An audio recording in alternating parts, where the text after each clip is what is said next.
Hello everybody, my name is Randy and I'm going to be posting a video today about my current IWC watch collection.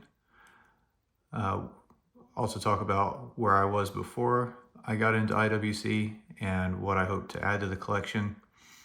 And I'm not a professional watch YouTuber. I'm not a professional YouTuber. I don't buy and sell watches professionally.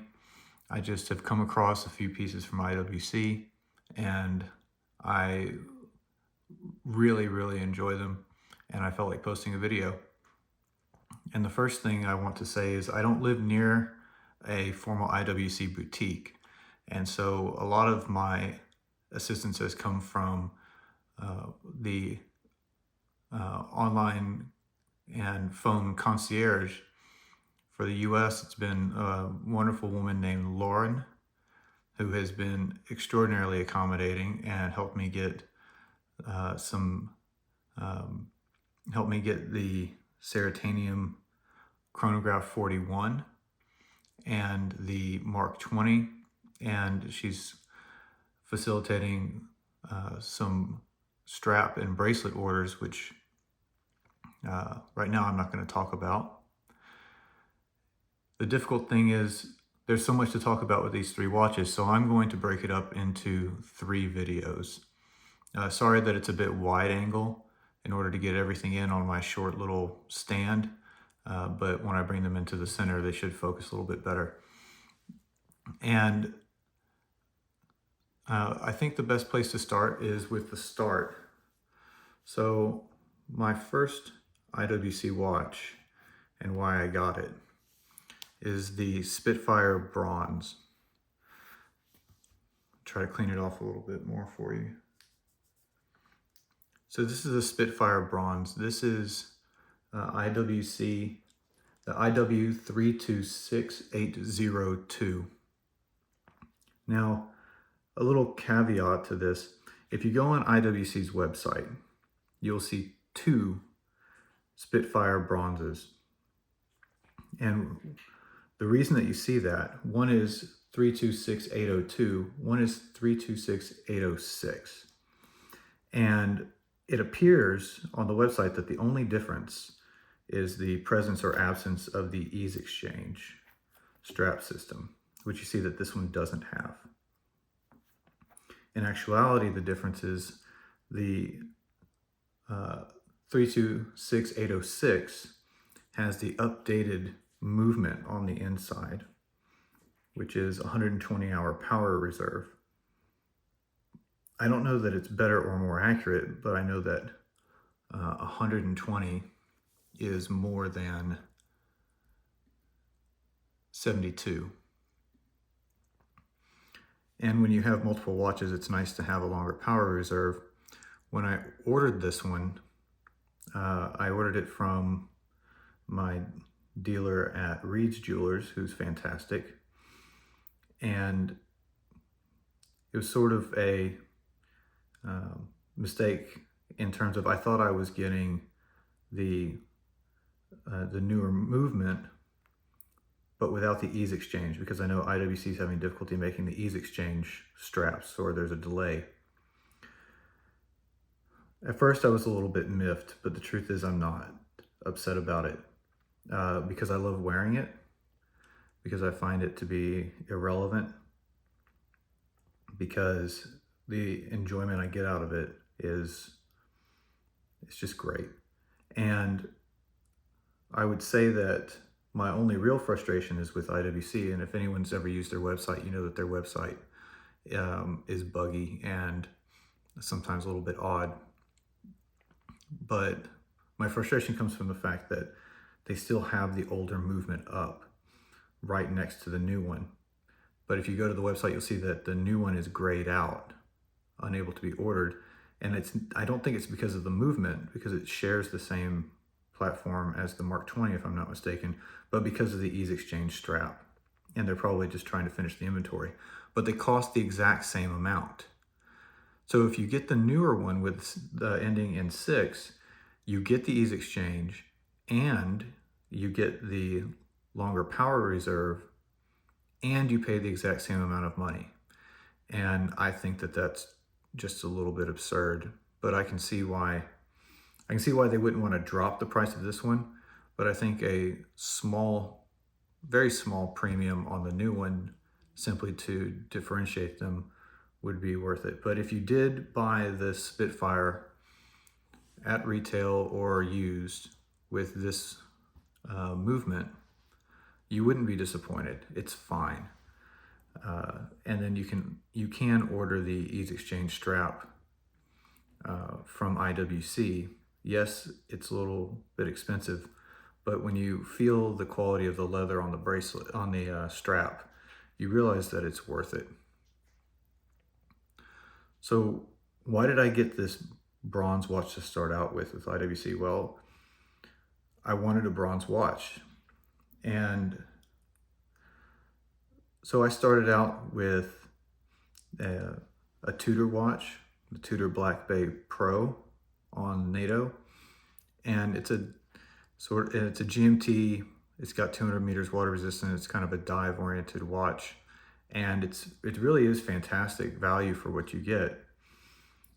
But I wanted something in bronze, and the fact is that Tudor's movements are pretty thick, and the bronze Tudor is a bit heftier than my wrist likes to carry. And you'll find that a little bit ironic once we get to the next piece. But I just wanted to branch out, and I saw this pilot watch with the green face. First I saw the Hamilton bronze, and I really liked it.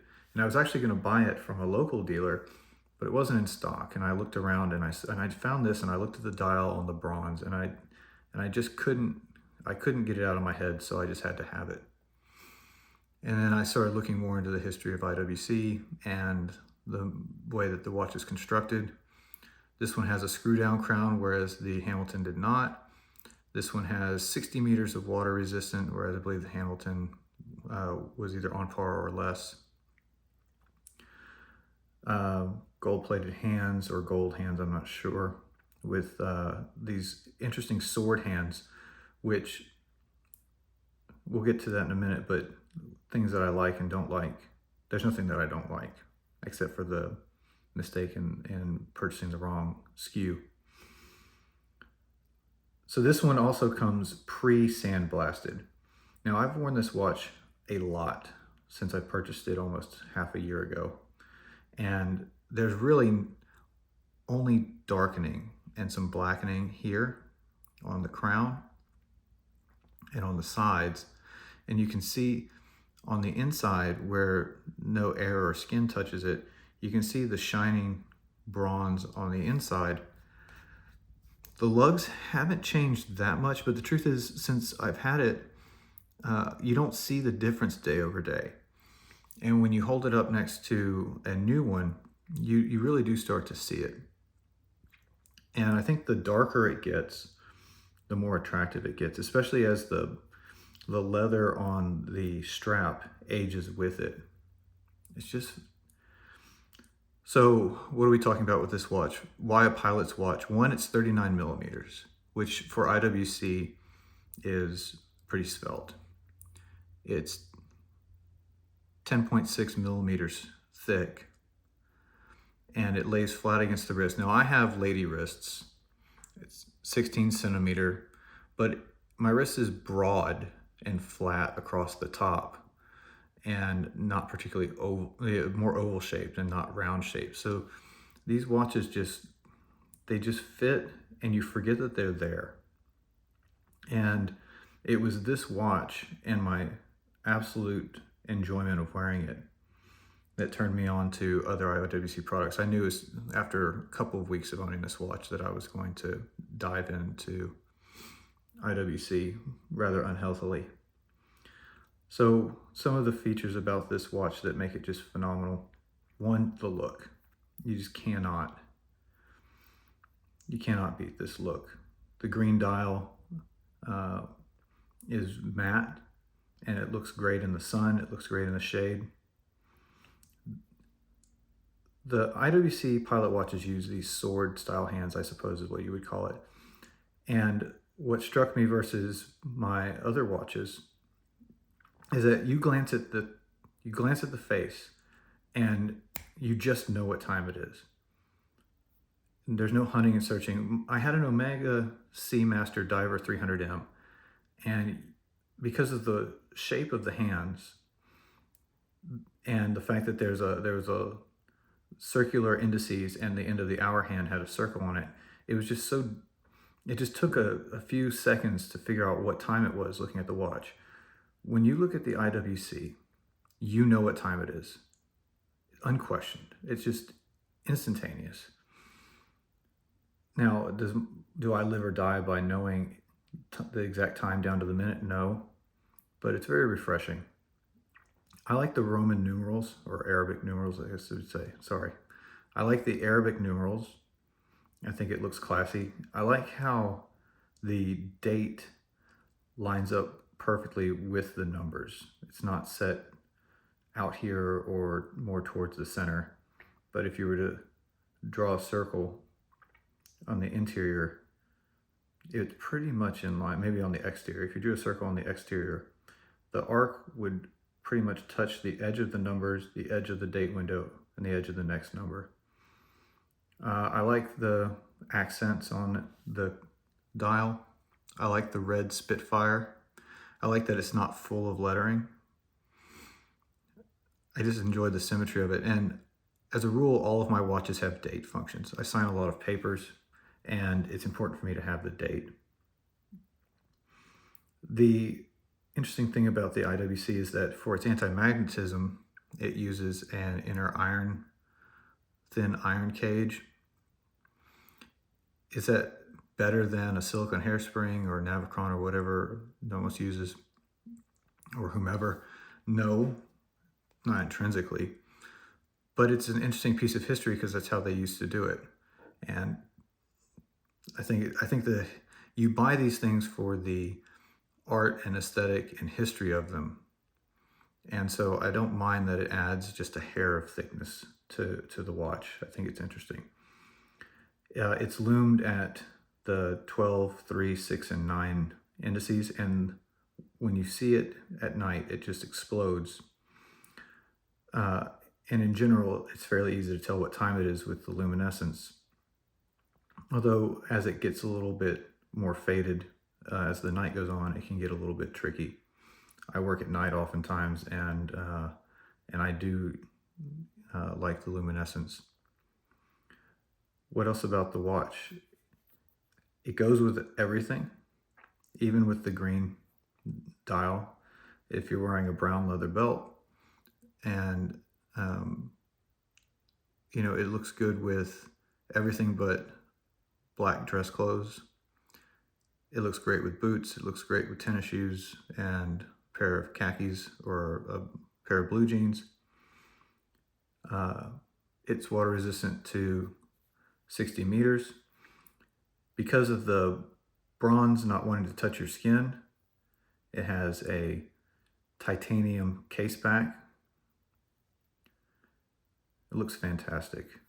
The leather, at first, obviously like most leather, it's a little stiff, but not nearly as stiff as a lot of less expensive brands. It's already pretty comfortable right out of the box. And then after just a month or so of wearing it, it just becomes buttery smooth. It's incredibly supple. I'll throw it on my wrist.